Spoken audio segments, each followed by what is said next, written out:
So I think that sometimes we can think that financial plans are a bit of a set and forget. And I think it's because it's easier for us to understand what we're doing in those early stages. You know, it feels quite tangible in terms of we talk to you, we look at your finances, we make some changes.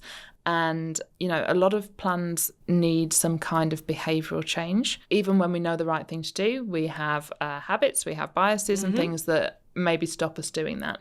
And there are some really key ones that we see a lot. So it might be sticking to weekly transfers that we've agreed for your fund spending. It could be completely the opposite. It could be that you're in retirement and we've talked to you about what's important and meaningful to you. And actually you need to spend a bit more money to do that. And you're able to do it. We've given you the confidence that you can do it.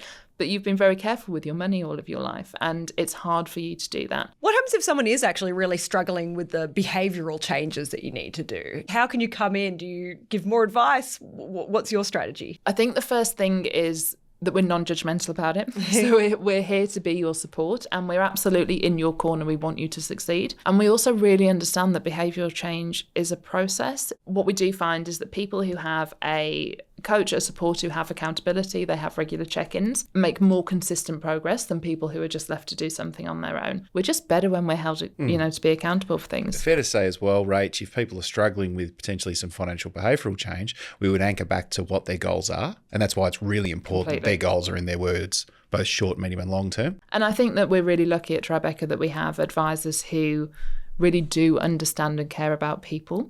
And we put a lot of time into doing research on things like the psychology behind money and how we think about things and our behaviours so that we can try and help, because we know and we've seen, and I think that it's been a thing of the advice industry in the past, that people can just be given a plan and off you go. And actually, if that doesn't deliver any change, you haven't really helped anybody. You know, I love a stat, Steph, so I'll bring one out. But I think there's about 1 in 20 Australians that currently receive financial advice, but there's a lot more that need it. We're trying to close that gap.